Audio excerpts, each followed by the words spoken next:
Welcome to Houston Real Estate Radio. I'm your host, Shannon Register, and every week we bring you news and information you can use on real estate transactions. And today we have been talking all about open houses. You heard from Susie over at Legend Homes, Princeton Classic. She told us about the types of some different things that they were doing as a builder for their open houses. You heard from Dory Gordon and I talking about open houses and some different perspectives on open houses. So you've gotten a lot of information on open houses. We're going to continue on and continue giving you feedback from different agents because every agent has a different opinion on open houses. Every broker has a different opinion on open houses. We know that safety is an issue for realtors, and so that is something that the National Association of Realtors and all the way down to the local associations have been keeping in mind. You know, a lot of women are in real estate and have been caught in situations that were not good situations. I have friends who have been attacked in the real estate industry, and you know it's a hard thing for us to deal with as realtors. We heard the story of Beverly Carter. Earlier, we had a safety expert on, and he told us the story. He told us about Beverly Carter. She was a realtor that was killed in the line of duty, so of selling houses. So, you know, it's really, her case really sparked forums around the country debating whether open houses are safe or not. And I go to a lot of meetings at the state, local, and national level and have talked to a lot of realtors about this. And, you know, here in Texas, we have the ability to carry weapons on us. And I think that sets a lot of minds at ease about open houses. We also have realtor safety courses now, which is good. So I wanted to hear from some of our agents at Register Real Estate Advisors. We have agents all around the city. We have a Galleria location for our office, and then we have a Northwest location on the northwest side of the city. So we had our agents from all over the city chime in on how they feel about open houses. They're going to share some stories and their view on open houses, what they think about them. Does it really help sell houses? Does it help get them more business? What is an open house all about? So we're going to share that with you. We have two locations of our brokerage, Register Real Estate Advisors, around the city. We're a sponsor of the show, and we have a lot of agents around the city because we have a location down in the Galleria and then a location up in Spring. And so our realtors are going to chime in and tell you what they think. You're going to hear different opinions, different experiences, and different feedback on open houses. This is Chris Childress, an agent with Register Real Estate Advisors. I would have to say that, you know, as far as, you know, having an actual somebody come into the house that you're holding open and deciding they're going to purchase that specific house, it's pretty rare occurrence that actually happens. I have had it happen where somebody's come in and eventually come back around and purchase that property. However, generally, when doing an open house, it's kind of twofold. You do it for exposure of the property itself to the general market. Broker open houses are very productive, but generally when you're doing an open house, it's actually to attract buyers in the area, you know, to basically be able to take them out and show them different properties. Generally, I would say that 90% or more of the folks who come through individual open houses are either already working with another agent and just browsing, or are looking, you know, or turn into buyer leads, if you will, to show other properties too. You know, depending on just individual showings of a property to generate feedback, we're depending on the other agents to actually provide that feedback and don't get a one-on-one with the consumer. So by holding an open house, you know, assuming you can generate a good amount of traffic, you're able to, you know, generate feedback and get the opinion of the actual consumer versus another agent to kind of see what's going on the property. And of course, that translates into, you know, quality information to take back to your seller so you can make an educated decision on what to do next with that listing. For example, I had a listing several years ago with a train track right behind the property. So whenever the train would come by, it was really, really loud. So we actually had a lot of negative feedback because of the train track. It was too close, too loud, so forth and so on. Well, this property had a game room that was just sitting empty upstairs that overlooked the backyard and saw the train track. So after about 4 weeks on the market and just nothing but negative feedback all centered around that train track, we actually came up with this brilliant idea and had the seller go down to a flea market and the resale shops and they got train decor, and they put a model train in that game room upstairs and put like railroad crossing signs in that game room because it overlooked the backyard, which then, overlooked this train track.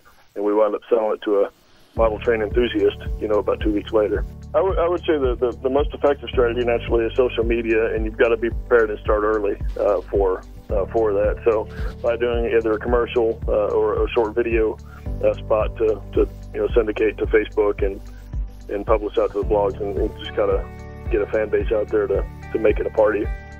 And each property is going to be different. If it's a waterfront property or property with a pool, you want to try to coordinate that around that theme.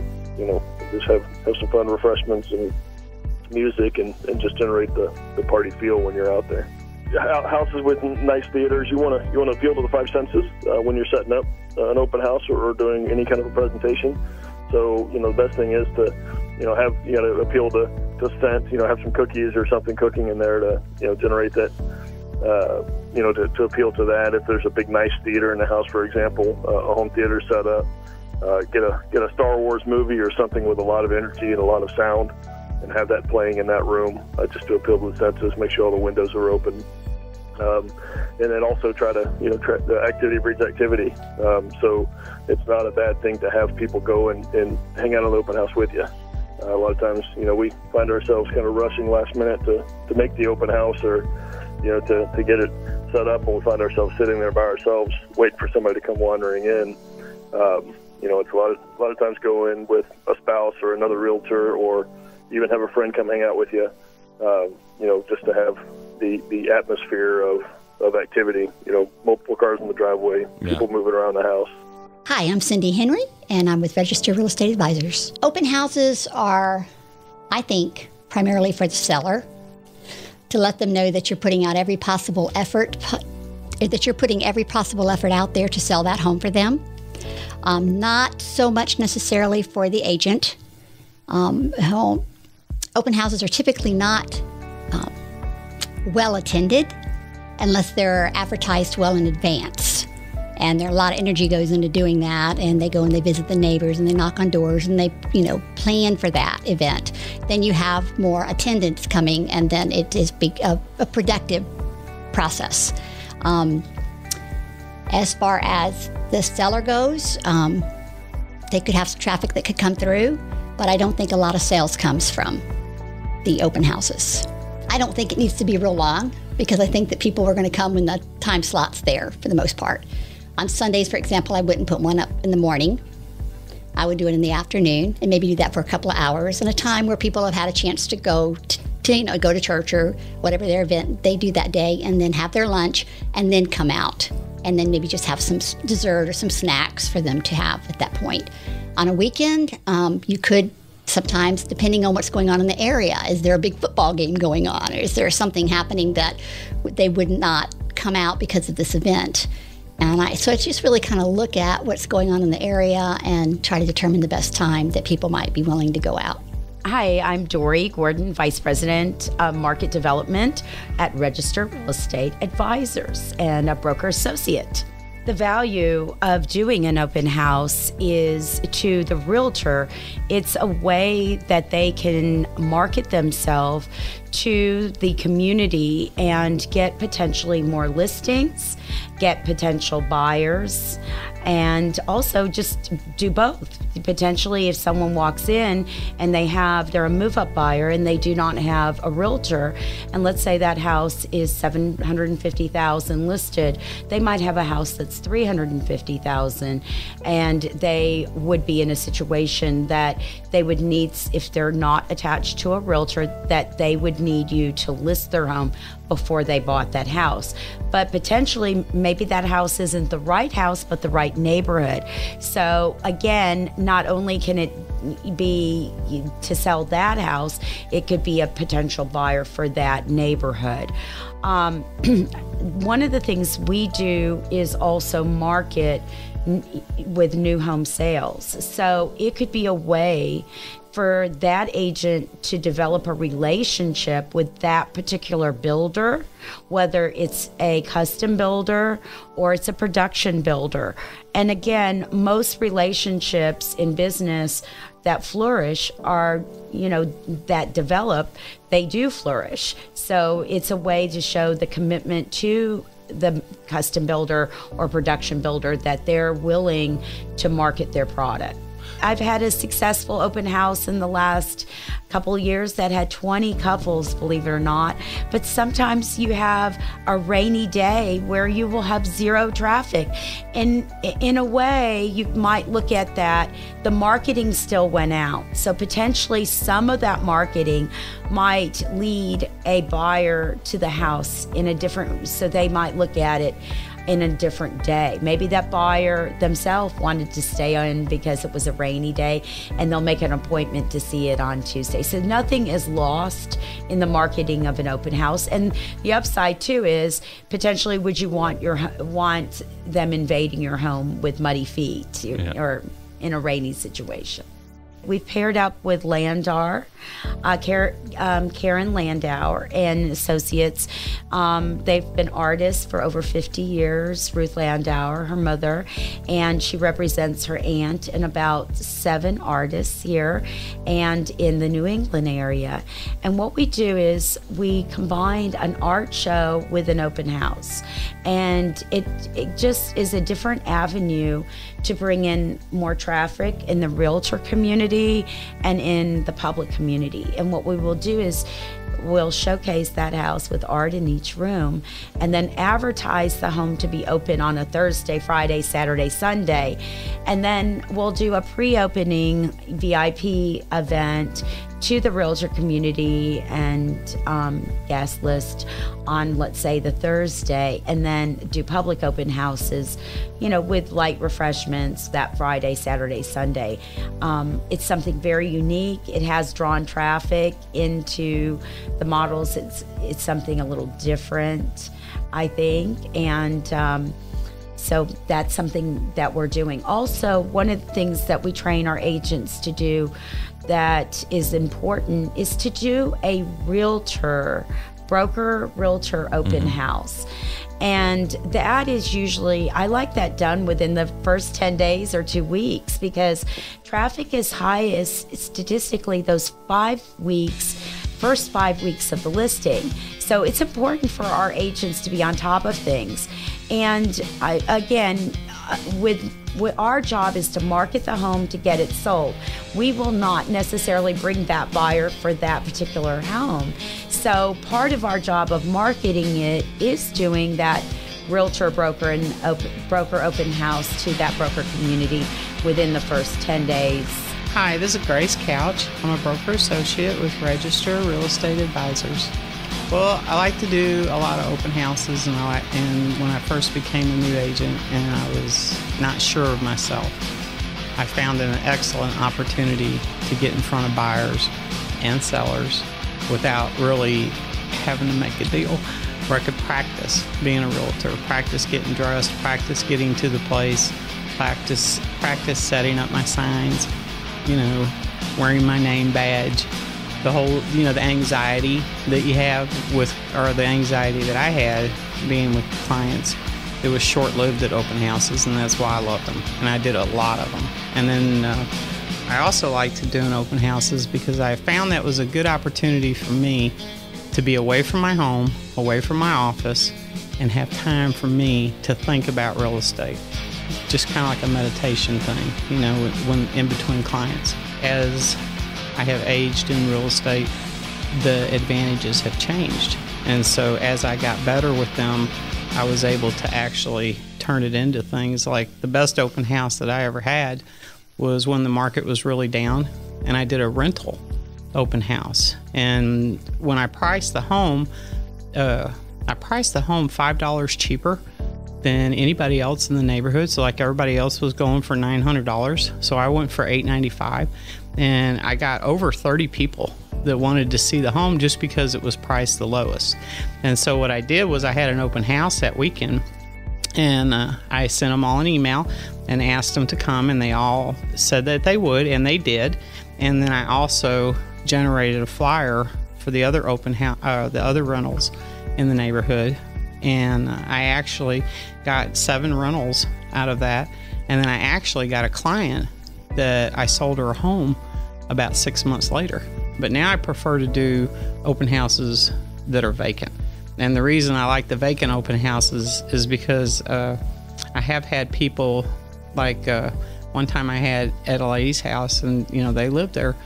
I had like 6 couples come at the same time, and she came too at the same time, and I couldn't understand why all of them came until my husband explained it to me later on. The basketball game had ended, and so apparently I guess they were all waiting for the ball game to end, and then they were going to go to the open house on their way home or whatever. And on my open houses, I found that staying open from 10 o'clock in the morning until 5 o'clock in the afternoon, and having those scheduled with signs out in the front yard showing on Saturday, I'm going to be open from 10 to 5, and I put those out as soon as I can. I find that I get a much better results than if I'm only open a couple hours. Because, people live in the neighborhood and they see your sign. If you're gone and they're not back, they don't have any way of seeing it. And they'll always be going, okay, I'm going to stop tomorrow. On my last house that I had, my last listing that I had, it was in Timberlane, and this is a long-term client of mine, and the house was vacant. And I held, for 3 weekends in a row, 2 open houses each weekend, Saturday and Sunday, 10 to 5, 10 to 5, 10 to 5. And I got 8 offers on that house. And I think it was because the house was open. And it was a beautiful home. You have to pick wisely. If you're going to spend the time doing an open house, you need to pick wisely and be careful about what houses you hold open. And I also found that leaving at 5 or 5:30 in the afternoon, you encounter all the walkers. And if they know that you're there and they see your sign all day long, they're going to walk by that house. And if you have flyers already prepared for them, you can be handing those out with, okay, this is the information about the house. And one of the biggest things that I find is the hardest for me to get accomplished, and it's the most important, is branding that listing with my name on it. If it's not one of my listings, branding that listing with my name on it. And so I have found that when I schedule it now, I go and make me a PDF immediately and set it on my desktop. And I don't print them until the night before in case something falls out. So I think probably one of the most embarrassing things that ever happened to me at an open house, and it was my boss's listing, Shannon's listing. I had put the key in my pocket, and I didn't have a big key thing for it. And I went to put my signs out, and during the time that I was out in the boulevard, the key fell out of my pocket. And so I got back to the house, and I couldn't find the key. I'm ripping my car apart because, my open house is fixed to start. I can't get in the house. And so I had to call Shannon and everything. And I was like, okay, check the simple things first. So I retraced my steps, and I found that key laying in the bowl. So after that, now I have a gigantic clip. It's a chip bag thing, but I don't care. I know that when that key is on there, it has the key to the house. Mary Ferguson, and I work at Register Real Estate Advisors. I think open houses are a great resource in order to meet new clients. I met my first buyer at the first open house that I did in my real estate career. It took us about 6 months to close, but they ended up buying a beautiful home in the neighborhood that I actually met them in. All right, you've been listening to Realtors from Register Real Estate Advisors. We went around the city talking to different agents, getting their feedback on open houses. If you've got a real estate question, you can call us at 844-788-9444, and we can answer your questions right here on the air, 844-788-9444. I want to thank Scott Jordy in San Antonio for giving us feedback on open houses, and also thank you to all the Register Real Estate agents that have chimed in today and provided feedback from all over the city of Houston. really everybody has a different opinion on an open house, and you as a seller have to decide whether you want agents doing open houses or not and how effective you think that's going to be. So when you're interviewing an agent to sell your home, always ask them, what is your opinion on open houses? And that way you know their opinion, and then you can tell them what you think, and then y'all can decide together whether open houses are going to work for you. I appreciate all of you listening. Just as a reminder, we have an open house today in the Heights area at 5015 Rose. That is a townhome. It's a great time to purchase a home, so I hope you'll take a look. And if you're watching the video, all of the homes that you've seen in today's videos are houses that are currently for sale with Register Real Estate Advisors. So if you like any of them, give the office a call for a private showing at 281-288-3500. That's 281-288-3500. Or if you just need a realtor, you can also call the office for a realtor at 281-288-3500. We'll be back next week here on Houston Real Estate Radio. And if you missed any of today's show, you can go to HoustonRealEstateRadio.com to see the videos. We have lots of open houses that we put on the videos for today's show, so you can catch those online at HoustonRealEstateRadio.com. And next weekend, we'll be back talking about townhomes and condominiums and issues you could have if you purchase a condo. So we're going to be talking about that, some great information. If you've purchased a condo, or if you're thinking about buying a condo or a townhouse, you want to listen to what we're talking about next weekend, Sunday, 11 o'clock, here on KTRH, News Radio 740 KTRH. I'm Shannon Register, and you're listening to Houston Real Estate Radio.